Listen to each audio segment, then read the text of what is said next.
In the next, we will study about pressure exerted by liquid. As you know, all liquid has weight. When you pour liquid into the vessel or any container, the weight of the liquid contained in the vessel exerts pressure on its walls and on the bottom. Let's perform some activity. First is the pressure depends upon height. But you can do this at home even. You can take any bottle or from the one, cut its one side and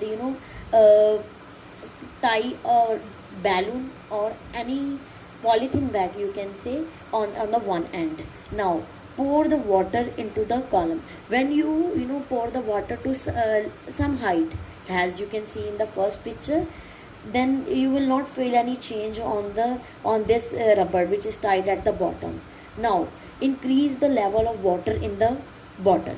You will observe that as the height of the water column increases, the pressure at the bottom increases, means the balloon starts inflating. This shows that the pressure also depends upon the height. Okay students, hope it is clear to you. So next is the liquid and gas can also exert pressure on the inner walls of the container in which they are kept. Means gases, though I have explained you, even when you fill air in the balloon, the air exerts pressure on the wall of the balloon, due to which it becomes inflate, right? Here we will talk about the liquid. When you can do it at home even. Take a bottle, do one hole in the sides of the on the wall of the bottle, insert any pen, or if you have pipe and all, then tie a balloon on one end of the pipe. When you fill water in the bottle, you will observe that the rubber balloon bulges outward. Now pour more water into the glass tube, the rubber balloon bulges more. So from this we can conclude that liquid exerts pressure on the walls of the container. Sideways pressure exerted by liquid on the walls of container is called its lateral pressure, even students. Okay, the rubber balloon bulges more on adding more water. The reason behind bulging of rubber balloon is the depth of the water column increases on adding more and more water, hence pressure increases. Okay students, so next we are having other activity, that liquid exerts equal pressure at same depth. So what you can do for this activity, students? Take an empty plastic bottle, make 4 holes all around near the bottom of the bottle. The depth of the hole should be same in all the sides. Okay, now fill the bottle with the water and remove the cap.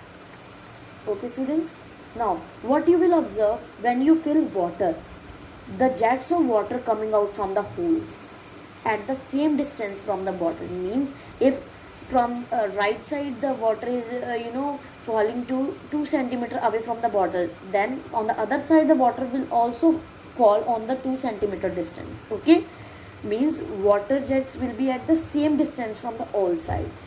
So from this activity we can conclude that liquid exerts equal pressure at same depth.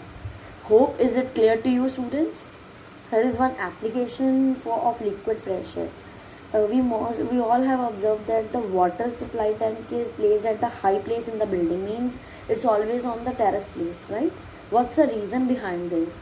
The water supply tanks are generally placed on the terrace top of the building because at a greater height the pressure of the water will be large, means enough to force the water to reach the taps of the houses.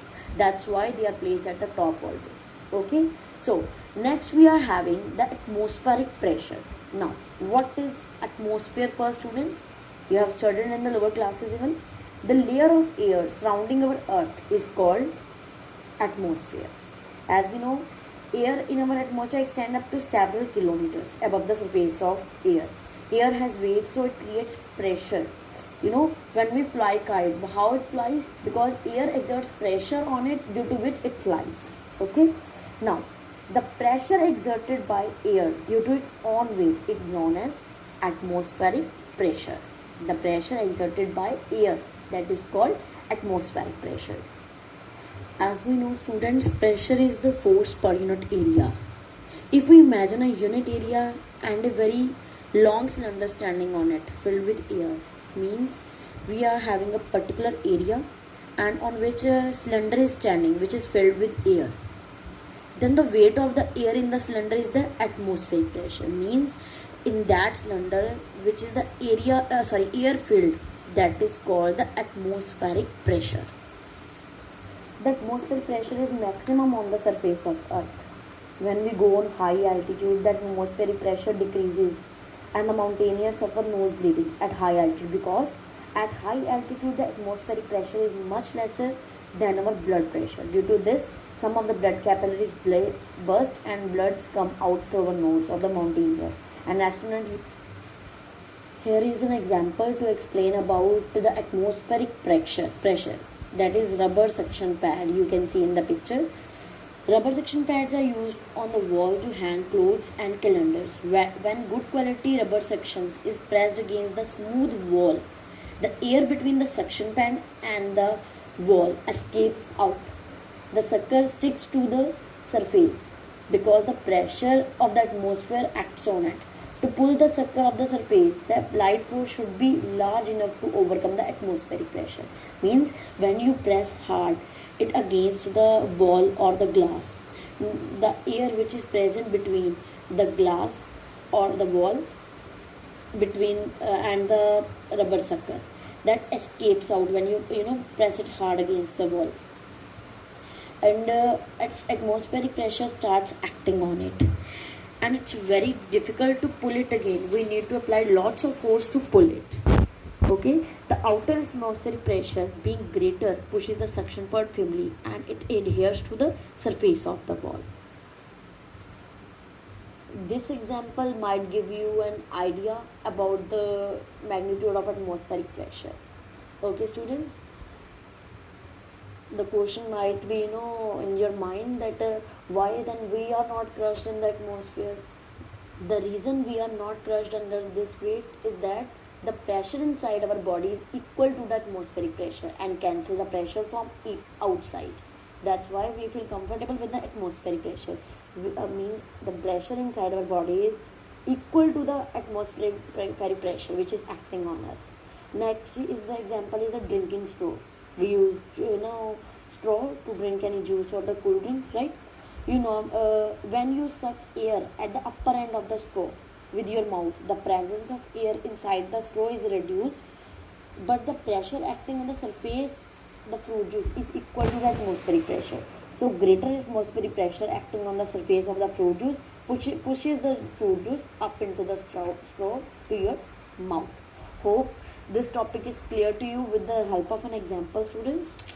Thank you.